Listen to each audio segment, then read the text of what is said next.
کہ زکوٰۃ کی اہمیت کیا ہے، فضیلت کیا ہے اور اس کے بنیادی مسائل کیا ہیں۔ یاد رکھیں، زکوٰۃ اسلام کا تیسرا بنیادی رکن ہے۔ ایمان یعنی شہادت کے بعد، کلمہ پڑھنے کے بعد اور نماز کے بعد تیسرا بنیادی رکن جو اسلام کا ہے وہ زکوٰۃ ہے۔ قرآن مجید میں تقریباً 82 مقامات پر، 82 مقامات پر اللہ رب العزت نے نماز کے ساتھ زکوٰۃ کی فرضیت کو بیان کیا ہے۔ تقریباً 82 جگہوں پر یہ فرمایا اقیموا الصلاۃ، نماز قائم کرو، اس کے بعد فرمایا وآتوا الزکاۃ، زکوٰۃ دو۔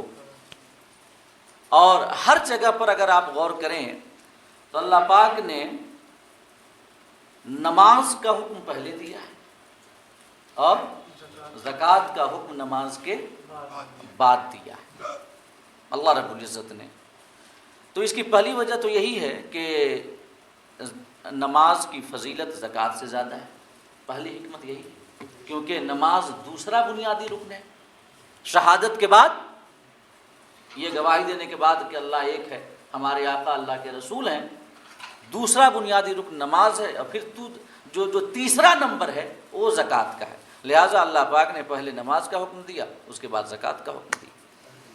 اور دوسری بنیادی حکمت، نماز کا حکم پہلے دینے اور زکوٰۃ کا حکم اس کے جسٹ بعد جو اللہ پاک نے بیان کیا، اس کی دوسری حکمت علماء نے یہ بیان کی ہے کہ زکوٰۃ میں اپنی محنت کی کمائی کا ایک حصہ اللہ کی راہ میں خرچ کرنا ہوتا ہے۔ جو انسان اپنی محنت سے کماتا ہے، اپنی قابلیت سے کماتا ہے، تو اپنے مال کو اللہ کی راہ میں خرچ کرنے کی راہ میں سب سے بڑی رکاوٹ یہ سوچ بنتی ہے کہ جو مال ہم نے اپنی قابلیت سے کمایا ہے، اپنی محنت سے کمایا ہے، اس میں سے ہم دوسروں کو کیوں دیں؟ یہ سوچ رکاوٹ بنتی ہے نا، کہ جو ہم نے کمایا ہے ہمارے اوپر خرچ ہو، جو ہماری بیوی اور بچے ہیں ان کے اوپر خرچ ہو، ہماری فیملی کے اوپر خرچ ہو، دوسروں کو ہم کیوں دیں؟ یہ سوچ مال کو خدا کی راہ میں خرچ کرنے کے لیے سب سے بڑی رکاوٹ ہے۔ اور اللہ رب العزت نے اسی رکاوٹ کو دور فرمایا ہے زکوٰۃ سے پہلے نماز کا حکم دے کر، کیونکہ نماز ایک ایسا عمل ہے کہ بندہ اپنی عاجزی، انکساری، تواضع اور خشوع اور خضوع کا اقرار کرتا ہے، خدا کی بارگاہ میں زبان حال سے یہ تسلیم کرتا ہے کہ مولا ہم کچھ نہیں ہیں، تمہارے ایک عاجز سے بندے ہیں، کمزور سے بندے، ہمارے پاس جو بھی ہے سب تمہاری عطا کرتا ہے، تمہارا دیا ہوا ہے۔ کیونکہ جب انسان سجدے میں جاتا ہے تو ناک، جسے عزت کی علامت سمجھا جاتا ہے، اسے زمین پہ رکھ دیتا ہے۔ ناک کو عزت کی علامت سمجھا جاتا ہے کہ نہیں سمجھا جاتا؟ بتائیں۔ کہا جاتا ہے کہ فلاں کی ناک بڑی اونچی ہے، اور اسے مراد لیا جاتا ہے کہ بڑا عزت دار شخص ہے۔ تو ناک جو کہ عزت کی علامت ہے، بندہ اسے زمین پہ رکھ دیتا ہے اور زبان حال سے اقرار کرتا ہے کہ مولا میری تمام عزتیں تجھ سے ہیں، وَتُعِزُّ مَن تَشَاءُ وَتُذِلُّ مَن تَشَاءُ، تو جس کو چاہے عزت دے دے، جس کو چاہے ذلت دے دے۔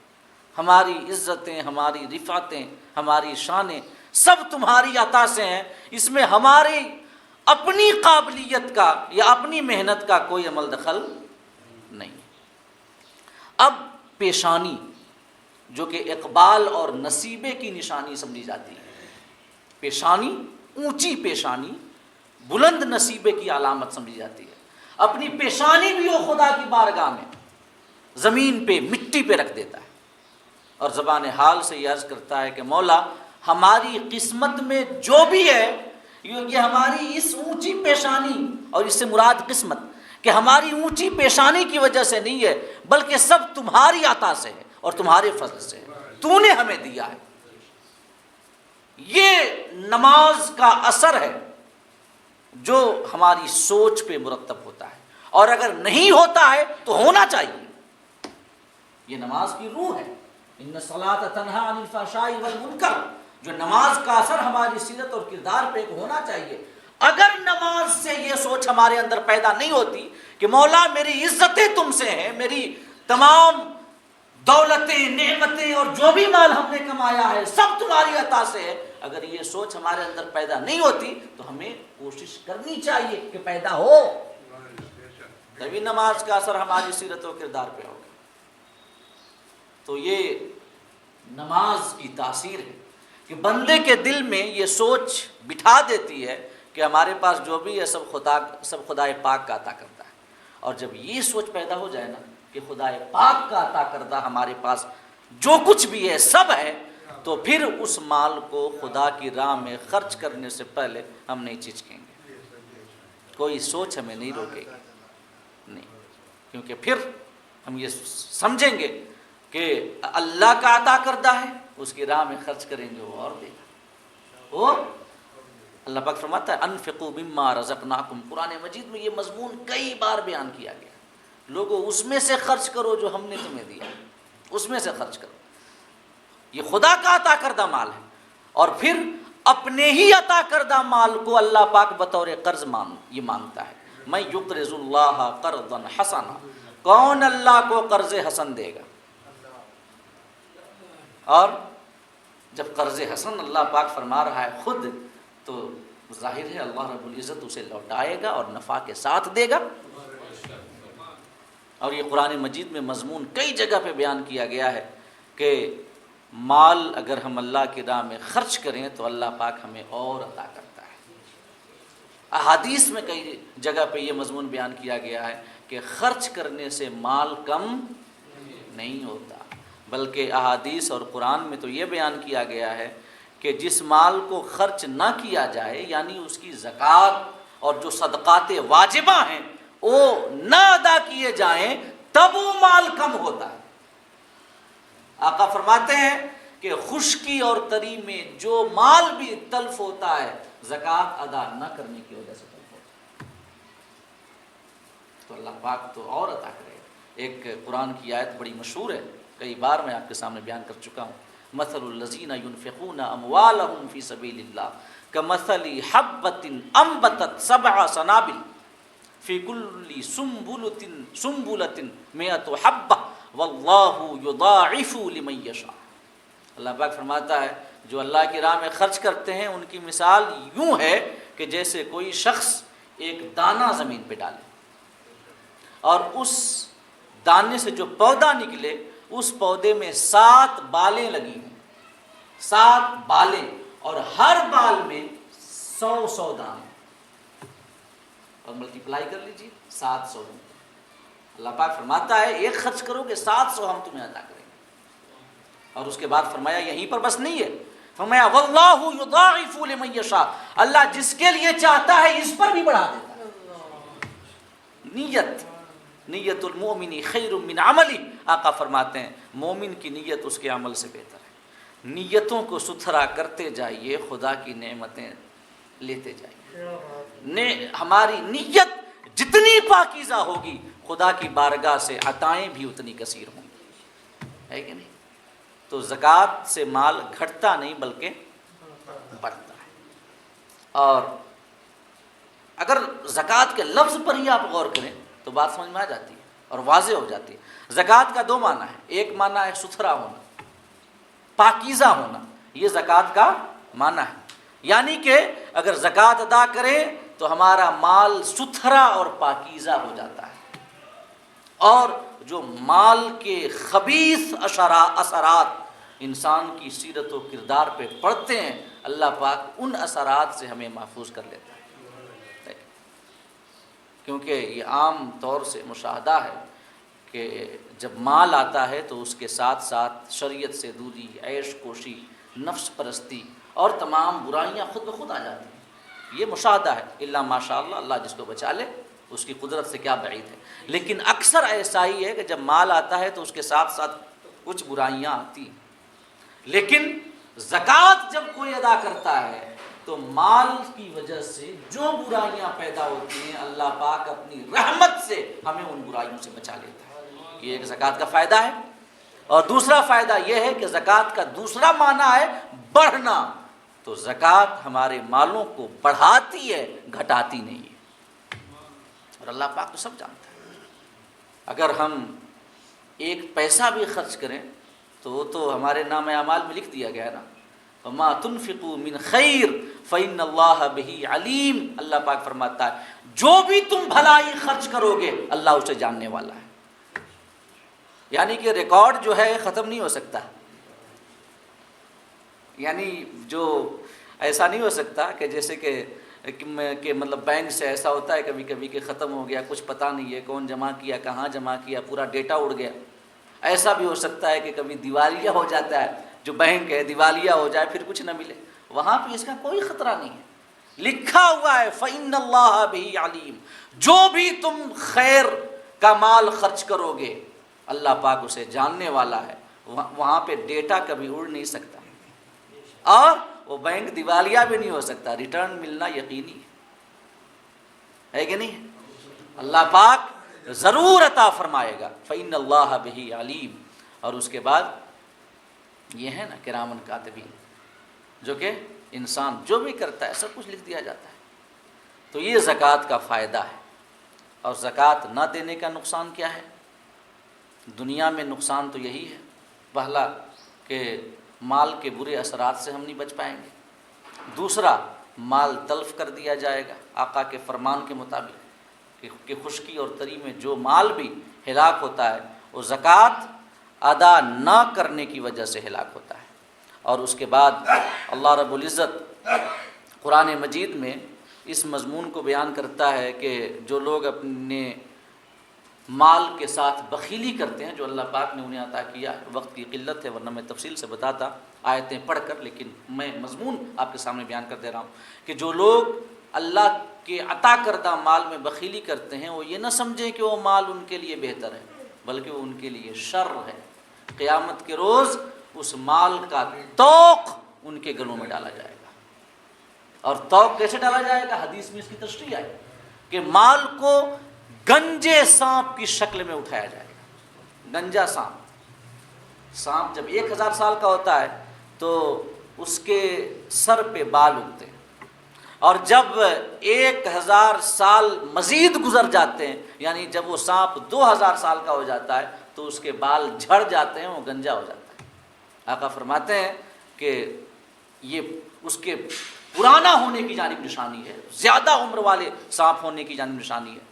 اور سانپ کی عمر جتنی زیادہ ہو اس کا زہر بھی اتنا ہی گھاتک ہوتا ہے. 2000 سال پرانا سانپ جو گنجا ہو چکا ہوگا اس سانپ کی شکل میں اس مال کو اٹھایا جائے گا جس مال کی زکوٰۃ نہ ادا کی جائے، وخالت کی جائے، اور پھر اسے گردن میں ڈال دیا جائے گا. اور پھر وہ کہے گا کہ میں تیرا مال ہوں، میں تیرا خزانہ ہوں. اور اس کے سانس کے زہر سے انسان پگھلنے لگے. اور ایک دوسری آیت میں اللہ پاک نے بیان کیا ہے کہ جو لوگ سونا چاندی جمع کرتے ہیں اور اسے اللہ کی راہ میں خرچ نہیں کرتے تو اس سونے اور چاندی کو جہنم کی آگ میں تپایا جائے گا، اور پھر اس شخص کی جس نے زکوٰۃ نہیں ادا کی ہے اپنے مال کی، اس کی پیشانی کو، کروٹوں کو اور پیٹھ کو داغا جائے گا.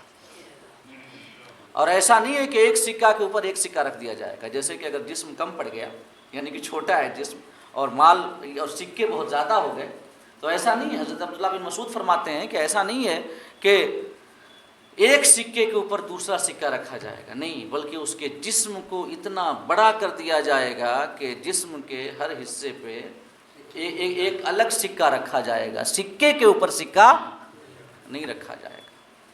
تو یہ مال کا وبال ہے جس کی زکوٰۃ ادا نہ کی جائے. اور جب یہ آیت کریمہ نازل ہوئی نا کہ جو سونا اور چاندی کو جمع کرتے ہیں، ان الذین یکنزون الذهب والفضة، جو ان کو خزانہ کے بطور رکھتے ہیں اور اسے خرچ نہیں کرتے، تو اس کو جہنم کی آگ میں تپا کر کے ان کی پیشانی، پیٹھ اور کروٹوں کو داغا جائے گا۔ جب یہ آیت نازل ہوئی تو صحابہ پر بڑی یہ آیت شاق گزری کہ اس قسم کا معاملہ کیا جائے، تو سمجھنے لگ گئے کہ مال جمع کرنا بالکل حرام ہے، بالکل حرام۔ یہاں تک کہ حضرت ابو ذر غفاری کا موقف بعد تک بھی یہی رہا کہ مال جمع کرنا مطلقاً حرام ہے، وہ مال جمع کرنے کو جائز نہیں کہتے تھے، اور صحابی ہیں، مجتہد ہیں، ان کی اپنی رائے ہے کہ نہیں؟ تو حضرت جب صحابہ پر یہ بات شاق گزری تو حضرت عمر فاروق اعظم رضی اللہ تعالی عنہ نے ارشاد فرمایا کہ میں تمہاری مصیبت کو دور کروں گا۔ آقا کی بارگاہ میں حاضر ہوئے اور عرض کیا یا رسول اللہ، یہ فرمان جو ہے، یہ جو آیت کریمہ ہے صحابہ پر شاق گزری ہے کہ سکوں کو، سونے اور چاندی کے سکوں کو جہنم کی آگ میں تپا کر داغا جائے گا، تو بتائیں اس کا کیا مطلب ہے؟ آقا کریم نے فرمایا کہ اس کا مطلب یہ ہے کہ تب ایسا کیا جائے گا جب اس کی زکوٰۃ نہ ادا کی جائے، ورنہ جب زکوٰۃ ادا کر دی جائے تو پھر اس کے بعد انسان اپنے آپ کو اس سے محفوظ کر لے گا۔ تو زکوٰۃ ادا نہ کرنے میں دنیاوی یہ نقصان بھی ہے کہ مال کے برے اثرات سے نہیں بچ پائیں گے، مال تلف کر دیا جائے گا، اور اخروی عذاب بھی ہے، کیونکہ زکوٰۃ ایک فرض عین ہے اور اس کی فرضیت کا انکار کرنے والا کافر ہے، فرض ہونے کے بعد بھی نہ ادا کرنے والا یا تاخیر سے ادا کرنے والا فاسق ہے، اس کی گواہی نہیں قبول کی جائے۔ حضرت ابو بکر صدیق رضی اللہ تعالی عنہ کی سیرت سے آپ زکوٰۃ کی اہمیت کا اندازہ کریں کہ آقا کے انتقال کے بعد، حیات ظاہر سے پردہ فرمانے کے بعد جو فتنے اٹھے، ان تمام فتنوں میں سب سے بڑا فتنہ ارتداد کا فتنہ تھا کہ لوگ مرتد ہونے لگ گئے، اسلام کو چھوڑنے لگ گئے، اور ان مرتد ہونے والوں میں سے کچھ ایسے تھے جو زکوٰۃ کا انکار کر کے وہ مرتد ہو رہے تھے، کہہ رہے تھے کہ زکوٰۃ صرف نبی کریم کے زمانے تک تھی۔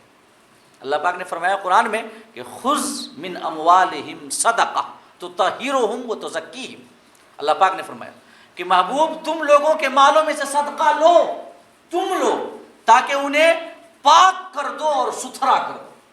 یہ اللہ کا فرمان تھا، خطاب ہمارے حبیب سے تھا۔ تو ان مرتدین کی دلیل یہ تھی جو اسلام سے پھر گئے تھے اور زکوٰۃ کی فرضیت کا انکار کر رہے تھے، کہہ رہے تھے کہ زکوٰۃ لینے کا حکم اللہ نے اپنے حبیب کو دیا ہے، اپنے حبیب کو دیا ہے، اور اب وہ پردہ فرما چکے ہیں، حیات ظاہری سے دار بقا کی جانب انتقال فرما چکے ہیں، لہٰذا اب زکوٰۃ لینے کا اختیار کسی کو نہیں ہے، لہٰذا اب زکوٰۃ فرض نہیں ہے۔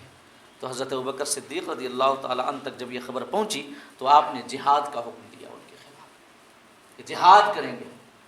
تو حضرت عمر فاروق اعظم حضرت ابوبکر کی بارگاہ میں حاضر ہوئے اور عرض کیا کہ امیر المومنین، خلیفۃ المسلمین، امیر المومنین کا لقب بعد میں حضرت عمر سے چالو ہوا، حضرت عمر سے پہلے خلیفۃ المسلمین یا خلیفۃ الرسول کہا جاتا تھا۔ تو انہوں نے کہا کہ اے اللہ کے رسول کے خلیفہ، نبی کریم نے فرمایا ہے کہ ہمیں حکم دیا گیا ہے کہ ہم لوگوں سے جہاد کریں جب تک وہ لا الہ الا اللہ نہ کہیں، اور جب وہ اسلام کو مان لیں تو آقا فرماتے ہیں کہ وہ ہم سے اپنی جانوں کو اور اپنے مالوں کو محفوظ کر لیں گے۔ تو یہ جو زکوٰۃ کا انکار کر رہے ہیں یہ تو کلمہ پڑھنے والے ہیں، یہ تو کلمہ پڑھنے والے ہیں، آپ ان سے کیسے جہاد کریں گے؟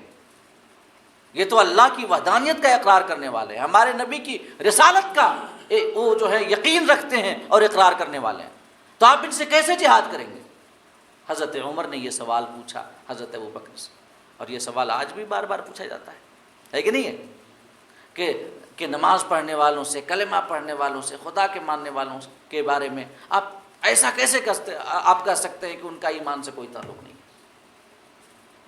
تو میں عرض کرنا چاہوں گا جواب پہلے ہی حضرت ابوبکر نے دے دیا تھا حضرت عمر کو۔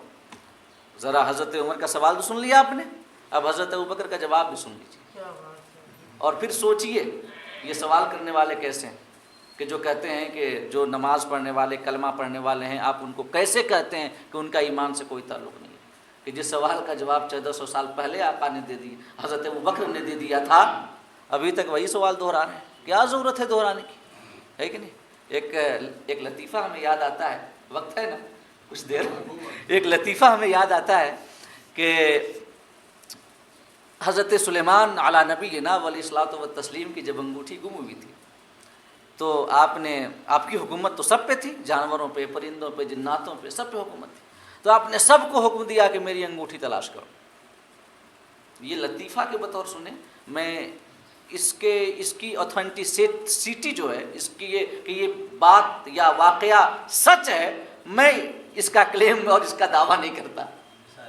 اب یہ بطور مثال اور بطور لطیفہ سنیں آپ کہ آپ نے سب کو حکم دیا کہ ہماری انگوٹھی تلاش کرو، سب تلاش کرنے لگے، تو اد بلاؤ ایک دریائی جانور ہے، اد بلاؤ جس کو کہا جاتا ہے، وہ بھی تلاش کرنے لگے، کبھی نیچے جاتا ہے، کبھی اوپر جاتا ہے، کبھی نیچے جاتا ہے، کبھی اوپر جاتا ہے۔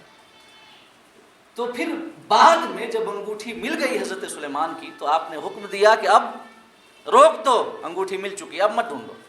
تو جب حضرت سلیمان نے انگوٹھی ملنے کے بعد تلاش کرنے سے روک دیا، اس وقت وہ نیچے تھا پانی کے، اس کو خبر نہیں مل سکی کہ انگوٹھی مل چکی ہے، لہٰذا وہ تلاش کر رہا ہے آج تک، اوپر نیچے اوپ چپ کر رہا ہے، اور ابھی تک وہ انگوٹھی ہی تلاش کر رہا ہے۔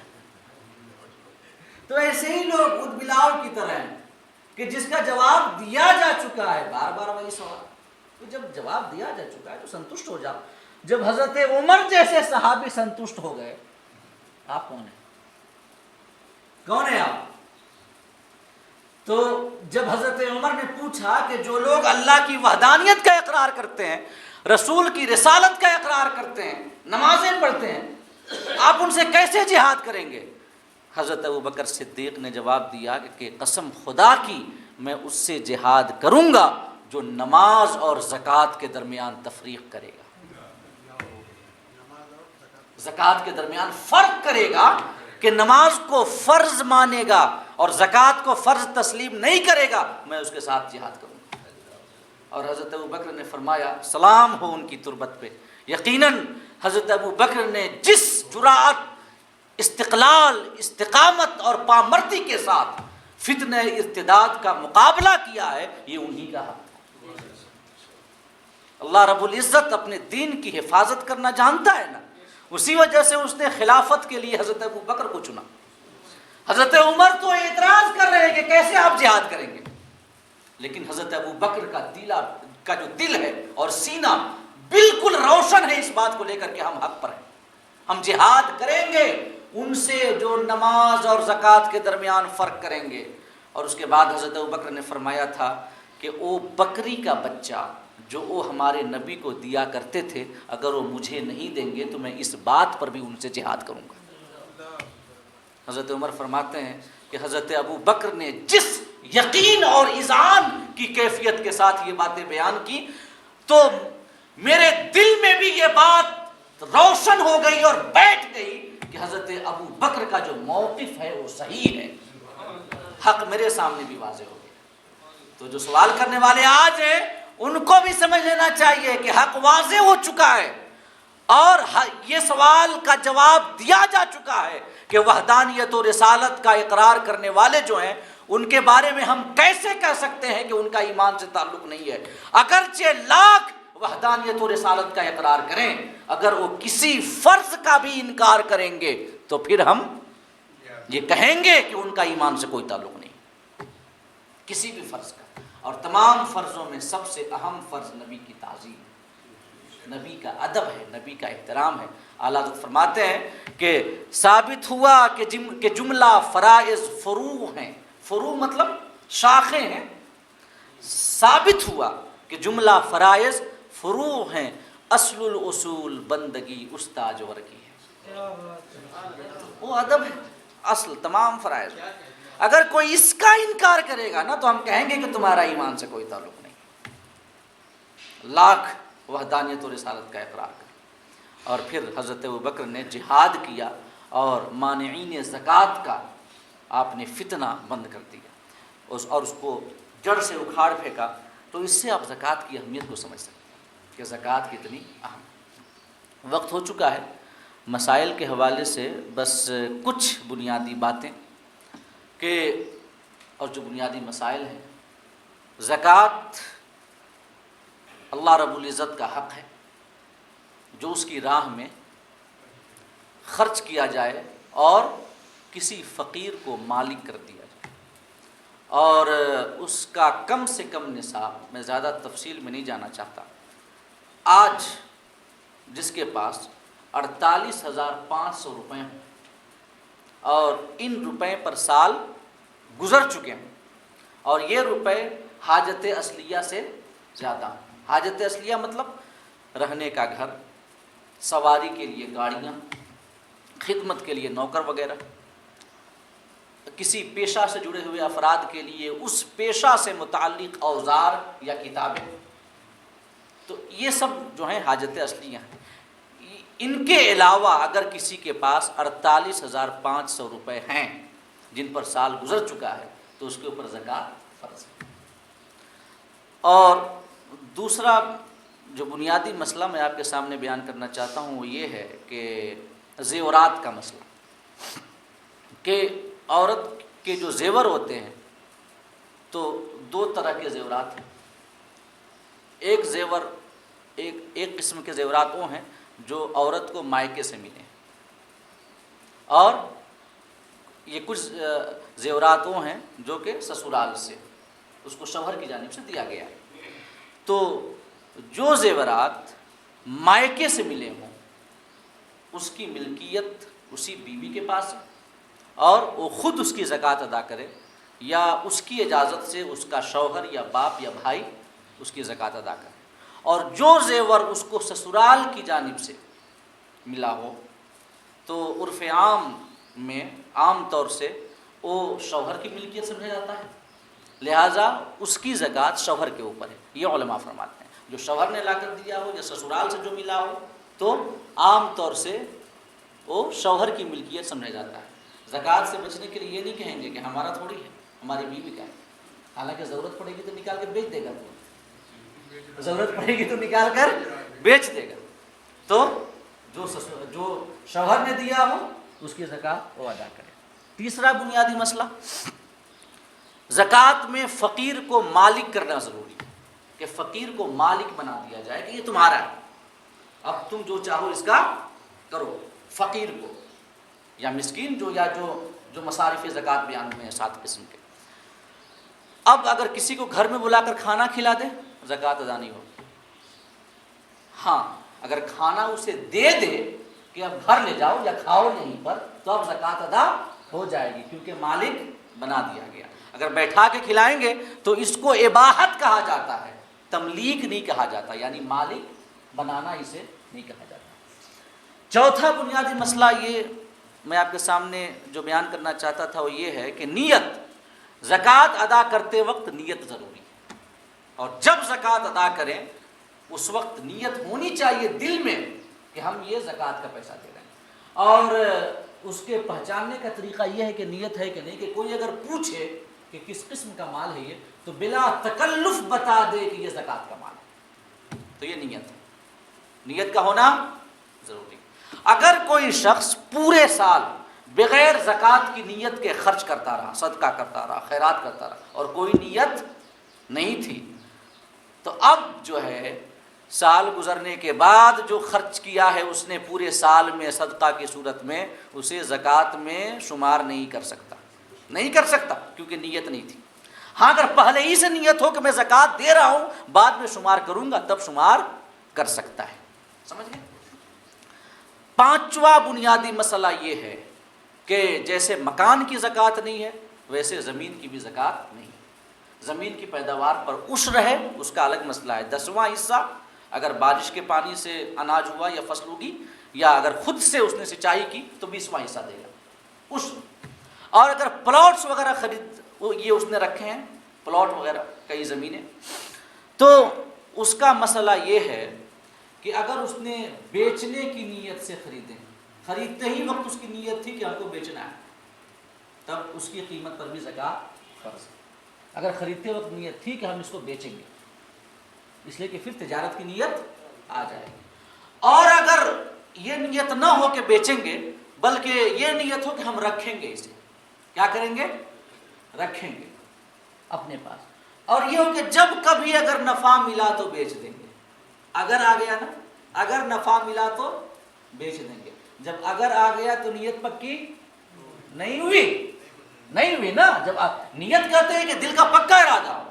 جب اگر آ گیا تو کہاں سے پکا ارادہ ہوا؟ تو تجارت کی نیت نہیں ہوئی اس میں.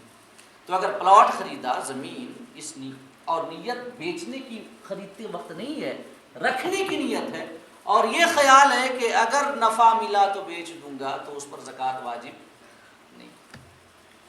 5 ہو گئے. چھٹا مسئلہ، کئی مکانات ہیں اور ان کو بھی بیچنے کی نیت اگر بنوایا ہے. دیکھیے بنیادی بات وہی ہے کہ بنواتے وقت یا پہلے ہی سے اگر یہ نیت ہے کہ ہم اسے بیچیں گے تب تو زکوٰۃ واجب. لیکن بس ایسے ہی مکان بنا دیا، ایسے ہی مکان بنا دیا اور پھر کرائے پہ اٹھا دیا، کوئی نیت نہیں. یا یہ ہے کہ اگر کبھی نفع ملا تو بیچ دیں گے، تو اسے جو کرایہ مل رہا ہے اس پر زکوٰۃ ہے، اس مکان کی قیمت پہ زکوٰۃ نہیں ہے، کیونکہ نیت بیچنے کی نہیں ہے. کیونکہ زکوٰۃ جو ہے 3 قسم کے مالوں پر ہے نا. سمن تھوڑا سا بیان کر لیں، اس کے بعد تھوڑا سا بیان، وقت زیادہ ہو چکا ہے، بس 2 منٹ. تو 3 قسم کے مالوں پر زکوٰۃ ہے. سمن، سونا چاندی روپیہ، مال تجارت، اور یہ چرائی کے جانور جن کو سائمہ کہا جاتا ہے، وہ جانور جن کو چرائی پہ ہم چھوڑ رکھے ہوں. آج تو کسی کے پاس ہے ہی نہیں، تو ان سے مطلب ہی ہم کیا بیان کریں ان کو. تو سونا اور چاندی اور روپیہ اور مال تجارت. تو سمجھ لیں مال تجارت میں یہ ہے کہ خریدتے وقت صراحتاً یا دلالتاً نیت ہو کہ میں اسے بیچوں گا. دلالتاً ایک نیت یہ بھی ہو سکتی ہے، مثال کے طور پہ کہ کوئی بلڈر ہے، یہی کام ہی کرتا ہے، تو یہ دل میں نیت کر لے کہ ہم رکھیں گے. مطلب یہ کہے کہ ہم نے یہ نیت کی ہے کہ رکھیں گے اور اگر نفع ملے گا تو بیچیں گے. تو یہ کہنا جھوٹ ہے اس کا، یہ کہنا جھوٹ ہے، کیونکہ وہ بلڈر ہے، اس کا کام ہی یہی ہے کہ زمین خریدتا ہے اور بیچتا ہے، مکان بناتا ہے اور بیچتا ہے. لہٰذا دلالتاً نیت ضرور پائی جائے گی. لہٰذا زکوٰۃ سے بچنے کے لیے وہ یہ نہیں کہہ سکتا کہ میری یہ نیت نہیں تھی، کیونکہ تمہارا کام ہی یہی ہے بھائی، تم یہی کام ہی کرتے ہو. سال گزرنے کے بعد، سال گزرنے کے بعد، ہاں میں بھی بتا رہا ہوں. اب اگر پیسہ ہے، دیکھیے جب سال گزر گیا تو زکوٰۃ تو واجب ہے، سال گزر گیا تو زکوٰۃ واجب ہے. اب اگر پیسہ ہے تو ابھی سے دے دے، بہتر ہے. اور اگر اتنا پیسہ اسے نہیں ہے، اس کے پاس نہیں ہے کہ اس کی زکوٰۃ دے سکے، تو اس وقت اسلام ہمیں یہ اجازت دیتا ہے کہ ہم بیچنے کے بعد اس کی زکوٰۃ ادا کریں. لیکن اس میں یہ بنیادی بات یاد رکھنا ضروری ہے کہ ہر سال بازار بھاؤ سے جو قیمت ہے، ہر سال اس کا حساب کر کے بیچنے کے بعد اتنی زکوٰۃ ادا کرنا ضروری ہے. سمجھ رہے ہیں؟ ہاں پراپرٹی ہر سال، جیسا ابھی پیسہ نہیں، جس مثال کے طور پر کسی نے فکس ڈپوزٹ کیا اور ابھی پیسہ اسے نہیں ملا، کسی کے پاس قرض ہے اس نے نہیں دیا ہے، تو اسی کا مال ہے نا. یا یہ اس نے دکان لیا ہے، گروی پہ پیسہ دیا ہے لاکھوں روپے، ہے تو اسی کا پیسہ، اس کو ملے گا، لیکن ابھی نہیں ہے، تو زکوٰۃ تو واجب ہے. بہتر یہی ہے کہ اگر ہے اس کے پاس تو ہر سال گن کر کے اور شمار کر کے دے دے، تاکہ آسانی ہوگی. لیکن اگر نہیں ہے تو پھر اس کے بعد شریعت اجازت دیتی ہے کہ جب فکس ڈپوزٹ والا پیسہ ہمیں مل جائے میچور ہونے کے بعد، یا زر ضمانت گروی کی بطور جو جہاں پہ رکھا ہوا ہے وہ مل جائے، قرض مل جائے، تب ہم اس کی زکوٰۃ ادا کریں. لیکن اس وقت پچھلے سالوں کا حساب لگانا ضروری ہو. شیئر مارکیٹ میں جو لوگ لانگ ٹرم پیسہ لگا دیتے ہیں اس کی بھی زکوٰۃ واجب ہے. بہت سے علماء کہتے ہیں شیئر مارکیٹ میں ناجائز ہے، ناجائز ہاں اس کی تفصیل ہے کہ دیکھیں شیئر مارکیٹ میں پیسہ لگانا جائز ہے یا نہیں جائز ہے، تو اس میں کافی تفصیل ہے. شیئر بھی کئی طرح کے ہوتے ہیں. شیئر کی ایک قسم ہے ایکویٹی شیئر ہے کہ جس میں نفع نقصان ہم سب کے مالک بنتے ہیں. ایک ہے پریفرنس شیئر جس میں خالی نفع کے مالک بنتے ہیں. تو کئی قسمیں ہیں، اور پھر کمپنی کی شروط کیا ہیں، شرائط، اس کا بزنس کیا ہے، یہ تمام چیزوں کو مد نظر رکھتے ہوئے حکم دیا جا سکتا ہے کہ اس کمپنی میں پیسہ لگانا جائز ہے یا نہیں، مطلب جائز نہیں ہے، تو یہ ہم مطلقاً تو نہیں کہہ سکتے کہ جائز ہے، مطلقاً یہ بھی نہیں کہہ سکتے کہ ناجائز ہے، جب تک خاص کمپنی، اس کی شرائط، بزنس کا طریقہ کار، یہ تمام باتیں، شیئر کی کون سی قسم ہے، تمام چیزوں پہ غور نہیں کر لیا جائے، سمجھ گئے؟ لہٰذا اگر اس نے ہم مان لیتے ہیں کہ جائز والا اس نے شیئر مارکیٹ میں پیسہ لگایا ہے تو اس کا اپنا پیسہ ہے، اس پر بھی زکوٰۃ فرض ہے، لیکن وہاں پر بھی وہی ہے کہ پیسہ ہے تو دے دے، اور اگر نہیں ہے تو جب ملے گا تو ہر پچھلے سالوں کا حساب لے کر کے لگانا اور اسے زکوٰۃ دینا ضروری ہوگا۔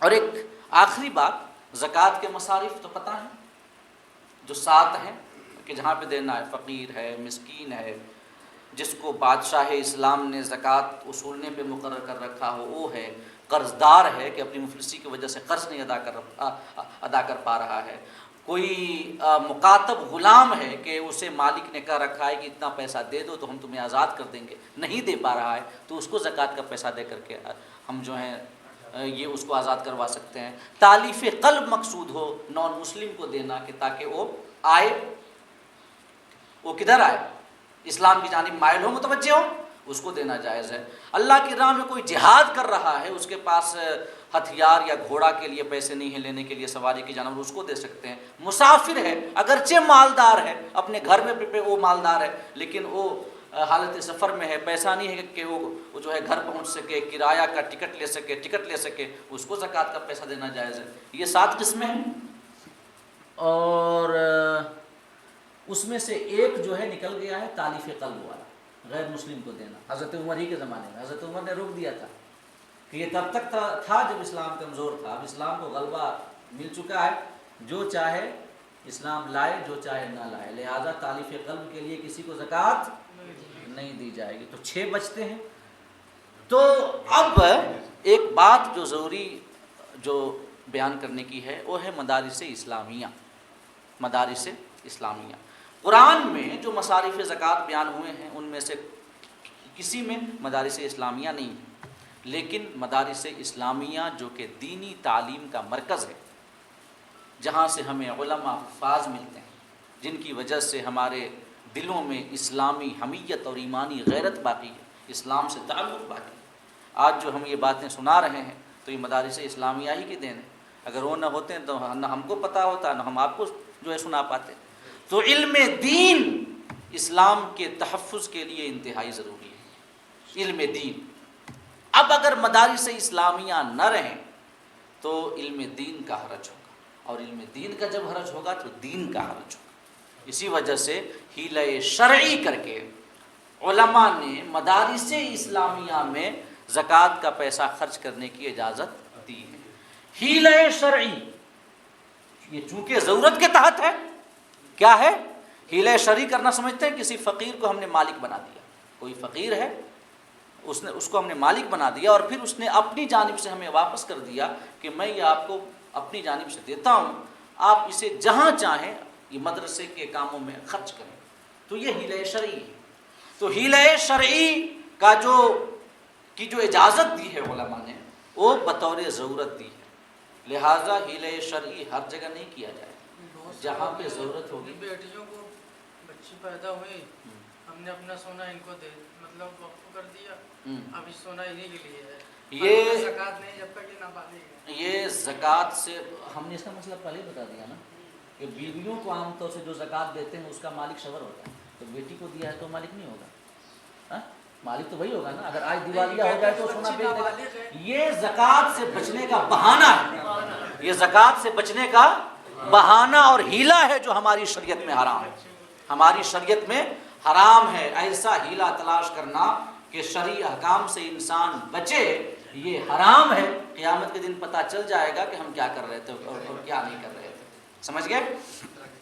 تو حیلہ شرعی چونکہ بوقت ضرورت علماء نے اجازت دی ہے، لہٰذا بوقت ضرورت ہی حیلہ شرعی کا استعمال کیا جائے گا۔ یہ بنا ضرورت کے حیلہ شرعی کا استعمال نہیں کیا جا سکتا، کیونکہ ضرورت، اور وہ بھی دینی ضرورت ہو، وہ بھی پرسنل ضرورت کے لیے کسی کو نہیں، کیونکہ اس کے کام کہیں سے چل سکتے ہیں۔ آپ کو پتہ ہے پچھلے زمانے میں مدارس عطیات سے چلتے تھے، بادشاہ لوگ جاگیریں وقف کر دیتے تھے، اس سے مدارس چلتے تھے، لہٰذا اس وقت ضرورت نہیں تھی. آج کون ہے جاگیر وقت کرنے والا؟ کون ہے اتنا عطیہ دینے والا؟ تو یہ مدارس بند ہو جائیں گے. لہٰذا علماء نے اجازت دی ہے کہ چونکہ دینی ضرورت ہے یہ، لہٰذا حیلہ شرعی کر کے وہ پیسہ مدارس اسلامیہ میں لگایا جائے. اور آج جبکہ خاص طور سے ہمارے دینی علوم کے مراکز کو ٹارگٹ کیا جا رہا ہے، تو آج تو بہت زیادہ ضروری ہے، بہت زیادہ ضروری ہے. عام طور سے آج کل لوگوں میں ایک سوچ پنپ گئی ہے کہ ہم اپنے رشتہ داروں کو دے دیتے ہیں، فقیروں کو دے دیتے ہیں، یہ کر دیتے ہیں، وہ کر دیتے ہیں. مطلب 95% اس قسم کے لوگ آج کل مل رہے ہیں کہ مدارس کے نام پہ نہیں دینا چاہتے، اور یہ رشتہ داروں کا نام لیں گے، فقیروں کا، مسکینوں کا نام لیں گے کہ ان کو دیں گے. بھائی ان کو دینے سے کوئی مناہی نہیں ہے، آپ ان کو دیں. اگر رشتہ داروں کو دیں گے تو یقیناً ڈبل فائدہ ہے، اس میں بھی ڈبل فائدہ ہے، کیونکہ ایک صلہ رحمی کا بھی ثواب ملے گا. علماء نے اجازت دی ہے اور اجازت کا ہے کہ ان کو دیں آپ. لیکن ساتھ ہی ساتھ مدارس اسلامیہ بھی بہترین مصارف ہیں آج کے زمانے میں ہماری زکوٰۃ کے، کیونکہ اگر ہم نے یہی اپنی روش باقی رکھی تو پھر یہ سب کے سب ختم ہو جائیں گے. اور اگر یہ ختم ہو جائیں تو یہ جو آپ ہیلا بتا رہے ہیں کہ اس کو دینا ہے، رشتہ دار کو دینا ہے، فقیر کو دینا ہے، یہ نہیں جان پائیں گے. یہ جاننا تو دور کی بات، یہ بھی نہیں جان پائیں گے کہ زکوٰۃ فرض ہے کہ نہیں. لہٰذا ایک حصہ ضرور مدارس کو دیں، اور مدارس کو دینا اتنا بڑا ثواب ہے کیونکہ ایک تو زکوٰۃ ادا ہو جا رہی ہے اس کا ثواب، دوسرا علم دین کے بقا کے لیے ہم دے رہے ہیں، تو یہ ہمارے لیے صدقہ جاریہ ہوگا، صدقہ جاریہ. کیونکہ جب تک ہم نے اپنی زکوٰۃ کا پیسہ دیا مدارس میں، ان سے بچے پڑھے، حافظ بن کے نکلے، عالم بن کے نکلے، پھر وہ دوسروں کو پڑھائیں گے، دوسرے تیسروں کو پڑھائیں گے. جب تک یہ سلسلہ چلتا رہے گا سب کے نام اعمال میں ثواب لکھا جاتا ہے، صدقہ جاریہ. لہٰذا ضرور اس کا خیال رکھا جائے. اور ایک آخری اعلان میں آپ کے سامنے کرنا چاہوں گا کہ ہم لوگوں نے جو المصطفیٰ اکیڈمی کو قائم کیا ہے بخشی روڈ پہ بیرم پور میں، 2 جون سن 2023 کو اس ادارے کا آغاز ہوا ہے، اور ابھی فی الحال اس میں 35 بچے زیر تعلیم ہیں، جن میں سے 12 بچے وہ ہیں جن کے طعام و قیام کا ہمارے ادارے میں انتظام ہے، ہماری اکیڈمی میں، اور 23 بچے علاقائی ہیں جو آتے جاتے ہیں. 12 ہاسٹلر ہیں اور 23 آنے جانے والے ہیں. اور انشاءاللہ بعد عید جو بچے ہاسٹلر رہیں گے ان کی تعداد بڑھا کر 25 یا 30 کرنے کی نیت ہے. لہٰذا اور ایک اور بات میں آپ کے سامنے عرض کرنا چاہوں گا کہ المصطفیٰ اکیڈمی کے قیام کے پیچھے بنیادی تحریک اسی تنظیم کی، کیونکہ اس تنظیم سے میں جڑا اور اس تنظیم کے واسطے سے ہمیں شہر الہ آباد کے مخیر حضرات، دین کا جذبہ اور دین کا درد رکھنے والے حضرات سے ہمارا تعلق ہوا، اور پھر اس کے بعد آپسی مشورے سے المصطفیٰ اکیڈمی کا قیام عمل میں آیا. اور وہ اکیڈمی کوئی روایتی مدرسہ کی تعلیم کا مرکز نہیں ہے، بلکہ ایک ایسی اکیڈمی ہے جس میں دینی اور دنیاوی تمام علوم پڑھائے جاتے ہیں. اور جو ہمارے یہاں کورسز متعارف کرائے گئے ہیں اس قسم کے ہیں کہ ان میں دینی تعلیم کے ساتھ ساتھ دنیاوی تعلیم بھی بچے کو ملتی رہے. اگر بچہ حفظ کرنے ہمارے یہاں آتا ہے تو حافظ بننے کے ساتھ ساتھ انشاءاللہ اسے ہائی اسکول بھی ہماری اکیڈمی کی جانب سے کرا دیا جائے گا. اگر کوئی بچہ یہ عالم کی تعلیم حاصل کرنے آتا ہے تو عالم کی تعلیم کے ساتھ ساتھ اس کے ایکویویلنٹ جو اسکولی تعلیم ہے وہ تعلیم بھی اسے دی جائے گی. اور جب وہ 10th استر تک یا 12th استر تک پہنچے گا تو اس کے ایگزام، فارم، تمام چیزوں کا انتظام اکیڈمی کی جانب سے ہوگا. اور ساتھ ہی ساتھ ایسے غریب بچے جو کہ اپنی غربت کی وجہ سے، بیک گراؤنڈ کے کمزور ہونے کی وجہ سے وہ پڑھنے میں تو ذہین ہیں، محنتی ہیں، لیکن ان کے پاس اوسر نہیں ہے کہ آگے کی تعلیم حاصل کریں. اکیڈمی کی پلاننگ میں سے یہ بھی ہے کہ ایسے بچوں کی ہم فائنینشیلی مدد کریں، اور جو بچے نیٹ یا UPSC وغیرہ کرنے کی اہلیت رکھتے ہیں مگر اپنے بیک گراؤنڈ کے کمزور ہونے کی وجہ سے وہاں تک نہیں پہنچ سکے، ہم ان کو مدد کریں اور آگے تک ان کی تعلیم کو آگے بڑھائیں. یہ ہمارے منصوبے میں ہے، اور جو کہ اسی تنظیم کا ایک ادارہ ہے، اسی تنظیم کا ادارہ ہے جس کے ممبران میں سے ہماری تنظیم ہی کے ممبران ہیں، جن میں سے یہاں پہ بیٹھے ہیں ہمارے مجیب بھائی، مقصود بھائی، احتشام بھائی ہیں، افضال بھائی ہیں، مسعود چچا ہیں، اور بھی کئی حضرات ہیں. تو ہم آپ سے گزارش کریں گے کہ اپنی زکوٰۃ و صدقات کا ایک مخصوص حصہ ہماری اکیڈمی کو ضرور دیں، کیونکہ یہ اکیڈمی ابھی نئی ہے، اسے زیادہ ضرورت ہے ابھی فی الحال، کیونکہ ابھی یہ گھٹنوں کے بل اکیڈمی چل رہی ہے، ابھی کھڑا ہونا باقی ہے، دوڑنا باقی ہے، منصوبوں کی تکمیل کرنا باقی ہے. لہٰذا یہ زیادہ مستحق ہے، اور چونکہ یہ آپ کی اکیڈمی ہے، تنظیم سے آپ جڑے ہیں، تنظیم کا ادارہ ہے، آپ کا ادارہ ہے، لہٰذا ہم آپ سے. اور جی اس اکیڈمی کے جو صدر ہیں وہ ہماری تنظیم کے جو صدر ہیں وہی ہیں حضرت علامہ مولانا مجاہد حسین صاحب قبلہ زیدہ مجدہ. اللہ پاک ان کا سایہ ہمارے سروں پہ دراز فرمائے، اور ان کی رہنمائی میں ہماری اکیڈمی دن دونی رات چوگنی ترقیاں فرمائے. تو میں آپ سے استدعا کروں گا کہ ایک معتد بے حصہ میں اپیل کروں گا کہ 2% 5% نہیں بلکہ ایک معتد بے حصہ آپ اپنی اکیڈمی کو ضرور دیں. اللہ پاک آپ کا حامی و ناصر ہو، اور دونوں جہان کی کامیابیاں اللہ پاک آپ کو عطا فرمائے. آمین. صدقہ فطر کی رقم جو کہ 60 روپے، کتنی ہے؟ 60 روپے، 2 کلو 47 گرام. لیکن بات آئی گئی ہے تو ذرا سا اس پر بھی کچھ باتیں سن لیں. صدقہ فطر خالی گیہوں سے نہیں ادا ہوتا، گیہوں کے ساتھ ساتھ پنیر سے، کشمش سے، منقع سے، کھجور سے بھی ادا ہوتا ہے. گیہوں کے آٹے سے یا گیہوں سے اگر ہم صدقہ فطر ادا کریں تو 2 کلو 47 گرام، جس کی قیمت لگ بھگ 60 روپے راؤنڈ فگر کرنے کے بعد، تو 60 روپے کا اعلان کیا گیا ہے ہمارے شہر الہ آباد میں.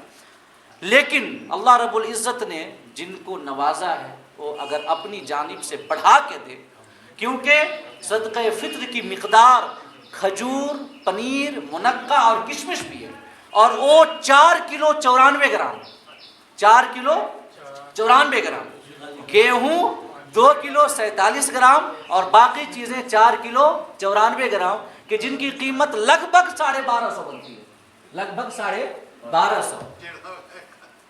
ڈیڑھا کے تو جس کی جتنی حیثیت ہے. میں عرض یہ کرنا چاہتا ہوں اللہ پاک نے جنہیں نوازا، اگر اللہ پاک ہمیں گن گن کے نہیں دیتا تو ہم کاہے گن گن کے اس کی راہ میں خرچ کرتے ہیں. اللہ پاک جب ہمیں بے حساب عطا کرتا ہے تو ہم بھی زیادہ سے زیادہ خدا کی راہ میں خرچ کریں. اور 60 روپے جو ہے وہ 60 روپے مان لے کہ گیہوں ہی کی مقدار کے اعتبار سے ہم صدقہ فطر نیت ہم نکال رہے ہیں. اگر 60 روپے پہ 40 روپے بڑھا کر 100 روپے کر دیں تو کیا مطلب کون سی زیادہ کمی آ جائے گی؟ 200 کر دیں تو کون سی کمی آ جائے گی؟ ہے کہ نہیں ہے؟ تو اللہ پاک نے جنہیں نوازا ہے وہ ذرا آپ کے مدرسے میں جو اکیڈمی ہے اس میں زکاتی ہے یا فطرہ بھی؟ زکوٰۃ فطرہ، جب زکوٰۃ آ سکتی ہے تو فطرہ بھی آ سکتا ہے. ہاں جی جی جی جی جی جی ہاں فدیہ، جیسے روزے کا فدیہ ہے. جو حضرات روزہ نہیں رکھ سکتے اور امید بھی نہیں ہے کہ وہ آئندہ اتنے صحت یاب ہوں گے کہ وہ روزہ رکھ سکیں، کہ جن کے لیے شریعت میں شیخ فانی کی اصطلاح استعمال کی گئی ہے. شیخ فانی کہ جو بالکل کمزور ہو چکے ہیں اور بڑھاپے کی اس منزل کو پہنچ چکے ہیں کہ اب پھر سے دوبارہ ان کے صحت یاب ہونے کی گنجائش یا امید نظر نہیں آتی. تو ایسے شخص کو شریعت نے اجازت دی ہے کہ وہ روزے کا فدیہ دے. سب کے لیے نہیں ہے کہ اگر ہم بیمار ہو جائیں تو ہم فدیہ دے دیں، نہیں، کیونکہ آج ہم بیمار ہوئے ہیں انشاءاللہ پھر صحت یاب ہو جائیں گے تو روزہ رکھ سکتے ہیں. تو ایسے لوگوں کے لیے قضا ہے کہ وہ بعد میں قضا کریں گے. لیکن شیخ فانی کے لیے فدیہ کی اجازت ہے، اور فدیہ وہی ہے 1 روزہ 1 فطرہ کے برابر. 1 روزہ یہ آسانی کے لیے سمجھ لیں، 1 روزہ 1 فدیہ کے برابر. نہیں، جو روح بصحت ہو سکتا ہے، جیسے جوان ہے تو بعد میں قضا کرے گا، اس کے لیے تو فدیہ دینے کی اجازت ہی نہیں ہے. لیکن اگر کوئی مطلب کیا کہتے ہیں شیخ فانی ہے، امید نہیں ہے کہ وہ روزہ رکھ سکے تو وہ فدیہ وہ دے گا جو قضا نہیں رکھ سکتا. لیکن اگر کبھی خلاف امید ایسا ہوا، خلاف امید کہ اس کو لگ رہا تھا کہ اب نہیں بچیں گے، یا طاقت نہیں آئے گی اور اس نے فدیہ ادا کر دیا، بعد میں روزہ رکھنے کی طاقت آ گئی، ایسا ہو سکتا ہے کہ بظاہر لگ رہا ہے کہ اب آخری وقت آن پہنچا ہے، فدیہ دے دیا، لیکن بعد میں صحیح ہو گئے، اللہ پاک نے صحت سے نواز دیا، تو جو اس نے فدیہ ادا کیا تھا وہ صدقہ نفل ہوگا، اور اب قضا کرنا اس کے اوپر ضروری ہوگا، اب قضا کرنا ضروری ہوگا۔ اور جب روزہ کا فدیہ صدقہ فطر ہے تو وہاں بھی وہی مقدار ہے کہ یا تو گیہوں کے حساب سے نکالیں، یا کھجور کے حساب سے، یا پنیر کے حساب سے، یا کشمش کے حساب سے، یا منقع کے حساب سے۔ تو اللہ پاک نے اگر نوازا ہے تو ہم بھی زیادہ سے زیادہ خدا کی راہ میں خرچ کریں۔ اور ایک بار پھر ہم اپیل کریں گے کہ رمضان المبارک کے اس موقع پہ ہماری اکیڈمی کو ضرور یاد رکھیں۔ اللہ پاک آپ کی مدد فرمائے۔